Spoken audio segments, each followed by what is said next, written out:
아이가 자라는 동안 눈에 보이지 않는 변화들이 있습니다. 작은 움직임 하나에도 성장의 신호가 숨어 있죠. 영상은 총 4개의 파트로 나눠지며 각각 생후 18개월부터 나타나는 아이의 뇌 성장에 관한 이야기를 들려드리겠습니다. 5세 이후 우리 아이 뇌에서 벌어지는 진짜 일들. ADHD, 틱, 강박으로 이어지는 신경 발달에 대한 이야기입니다. 보통 이제 조금 나이가 이제 더 들어서 아이들한테 제일 또 많이 나타나는 문제가 보통 5세경에 이제 좀 두드러지게 나오는데 ADHD가 있죠.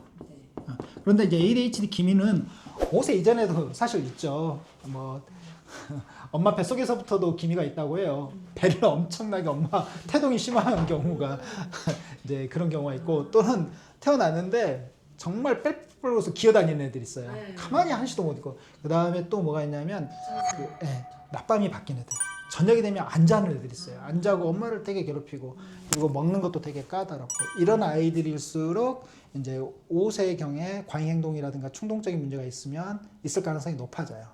그러니까 약간 기미가 있죠. 어쨌든 키우기 되게 까다로웠던 애들이 문제를 일으키는 경우가 많아요. 분리불안도 잘 생기고, 뭐 ADHD도 생기고. 그래서 5세경에 이제 보통 ADHD 문제가 나타나는데, 이때 ADHD는 대부분 과잉행동과 충동성을 보이는 위주의 그 ADHD예요.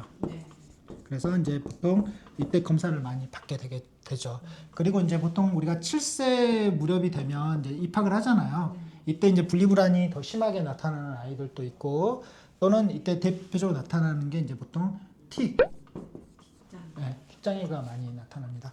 틱의 원인, 이제 틱은 사실 이제 우리 뇌에서 불수의적인 근육을 조절하는 운동신경계 영역의 성장이 미숙하거나 또는 지나치게 예민해서 오는 현상인데, 대부분 이러한 것들을 유발하거나 악화시키는 요인들이 불안이 되게 많아요.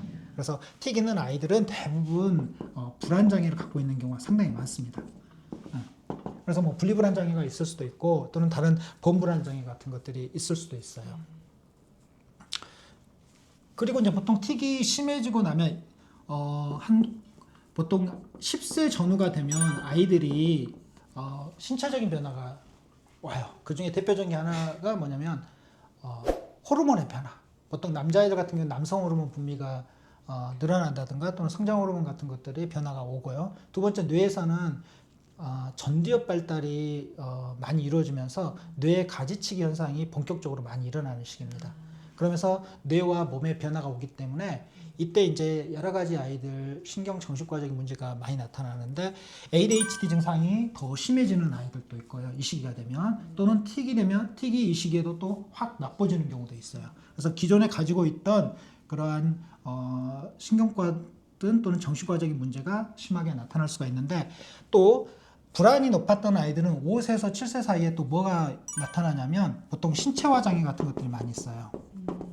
신체화 장애는 검사를 했는데 특별한 이상이 없는데도 불구하고 본인은 계속 머리가 아프다든지, 뭐 배가 아프다든지, 뭐 소화가 안 된다든지, 뭐 계속 설사를 한다든지, 병원에 가보면 검사했는데 특별히 이상은 없다, 아이가 스트레스를 많이 받아서 그런 것 같다, 또는 기능성 장애에 문제가 있다, 이렇게 이제 보통 진단을 많이 내려주는데, 심리 검사를 해봤을 때 이 아이가 되게 우울하다든지, 특히 불안도가 높은 아이들 경우에는 이런 심리적인 불안이라든가 우울, 분노, 심리적 갈등이 신체적인 증상으로 표출되는 것을 우리가 신체화 장애라고 해요.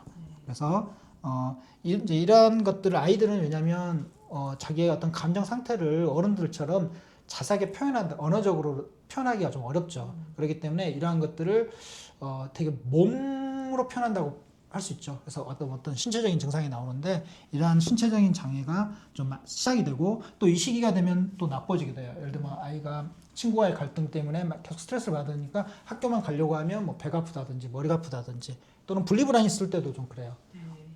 엄마하고 떨어지는데, 이제 떨어지긴 해야 되는데 차마 그 엄마와 떨어지는 게 힘들어서 못 간다는 말을 못 하니까 머리가 아프다든지 배가 아프다든지 이렇게 이제 표현을 하면서 학교를 안 가려고 계속 약간 표현을 해요. 이런 문제들이 나타나고요. 그 다음에 이제 보통 ADHD가 있던 아이들은 대부분 틱에 앞서서 2년 전에 ADHD가 생기는 경우가 많아요. 그리고 틱이 나빠지고 나서 2년에서 3년 정도가 지나면 강박증이 생기는 경우가 꽤 있습니다. 그래서 ADHD와 틱 강박은 서로 유전적으로 서로 연관이 되어 있는 경우가 많아요. 그래서 10살이 되면 이때 아이들이 강박증이 새로 나타나거나 또는 기존에 약하게 있던 강박 증상이 본격적으로 심해지는 경우가 있어요. 그리고 이제 강박증이 있으면서 이때 아이들이 뭐가 많이 생기냐면 과잉 불안 장애, 아까 말했던 범불안 장애가 생기는 경우가 꽤 많습니다.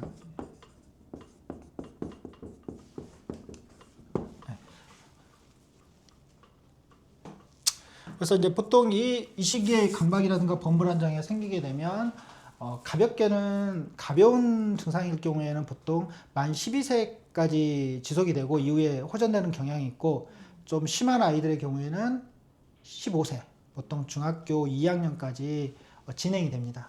진행이 되고, 어떤 아이들의 경우에는 고등학교 때까지 나빠지는 경우도 있는데, 만약 좋은 환경이라든지 성장이 잘 되는 경우에는 보통 늦어도 15세 정도 지나면 다시 호전되는 경향이 좀 있습니다. 그래서 이때 치료가 잘 되면 완치가 되고 성인까지 후유증이 안 남는데, 이 시기 15세까지 어떤 증상이 계속 악화가 된다든지 계속 지속될 경우에는 성인기에도 뭐 틱이든 또는 ADHD 증상이든 강박증이든 불안장애든 이러한 문제들이 후유증으로 남을 수도 있고, 그게 성인까지 지속이 될 수도 있고요. 또 성인기에는 다른 불안장애나 다른 강박증으로 전이가 될 수도 있어요.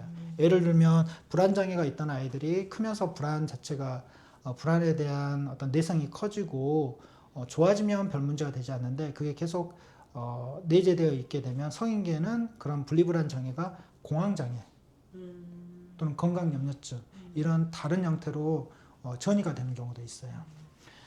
그리고 이제 그 시기가 이제 공부를 막 또 시작할 때. 그렇죠. 보통 이제 아이들이 이 시기 신체적으로는 아까 그 호르몬의 변화와 뇌의 변화가 이 시기 초등학교 보통 이제 4학년에 해당되거든요. 네. 하지만 학습도 갑자기 초등학교 저학년 과목과 고학년 과목, 이제 4학년이 되면 고학년 과목인데 갑자기 어려워져요. 그러면서 애들이 학업에 대한 스트레스를 좀 많이 받게 되고, 그런 것들도 이제 어떤 외부적인 스트레스 요인이 되죠. 또 하나가 뭐냐면 초등학교 4학년이 되면 아이들이 진정한 친구 관계를 형성하게 돼요.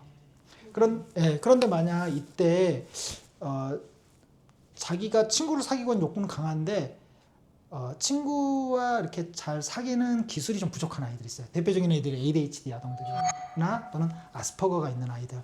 이런 아이들은 친구 관계를 형성하는 기술이 조금 부족해요. 그러니까 ADHD 아동들은 충동성이 좀 높아서 자기 고집대로 한다든가 친구 의견을 잘 안 받아들여서 친구들이 싫어해서 못 사귀는 경향이 있고, 약간 자폐 성향, 특히 아스퍼거나 비언어적 학습 장애가 있는 아이들의 경우에는 상대방과 공감하는 능력이 좀 떨어져요.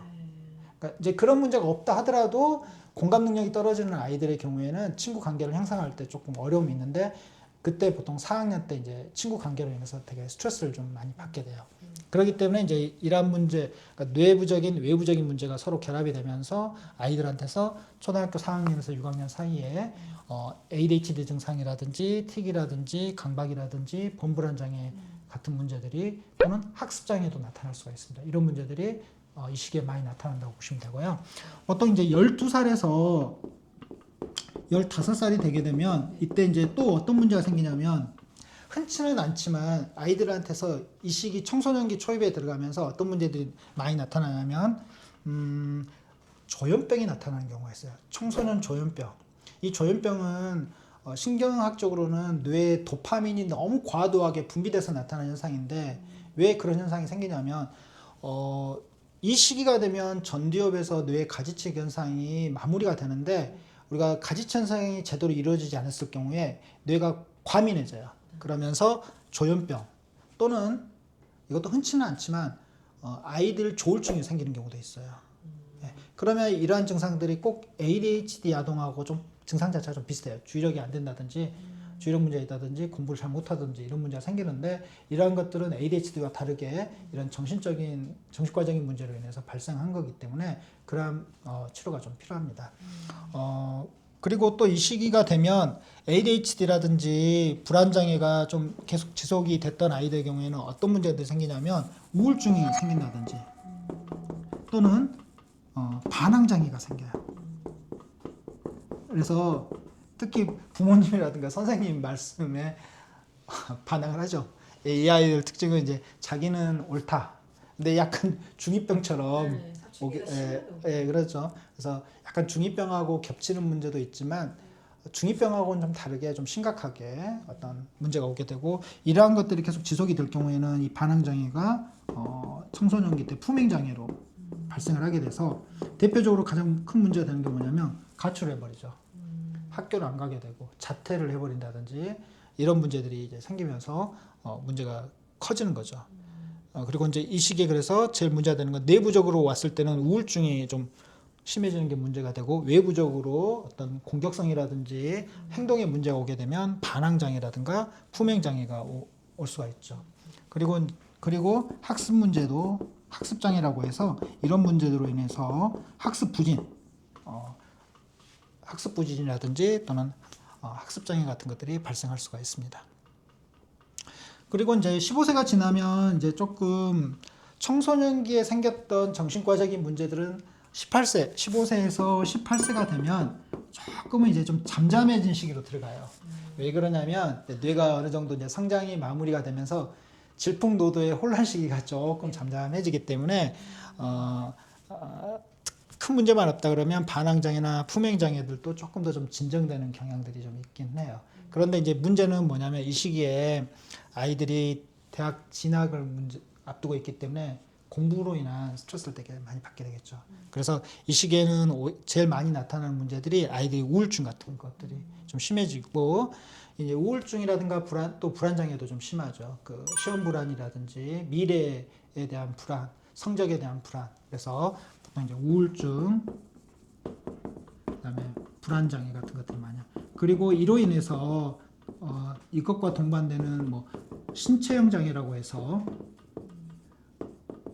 아까 말씀드렸던 신체화 장애와 또는 전환 장애 같은 거. 예를 들면 어떤 아이들이 있냐면 불안으로 인해서 몸이 마비가 된다든지 눈앞이 안 보인다고 한다든지 이렇게 뭐 떨림이 심해진다든지 이런 전환 장애가 오기도 하고요.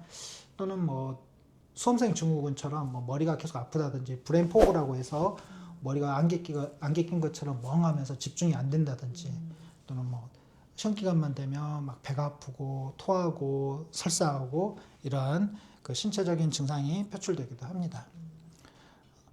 이제 18세가 지나면 이제 성인 문제로 진행이 됩니다. 다음 이야기는 한의학에서 보는 정신 발달과 신의 세계. 동의보감이 말하는 정, 기, 신. 마음의 병은 어디서 시작되나? 입니다. 많은 시청 부탁드립니다.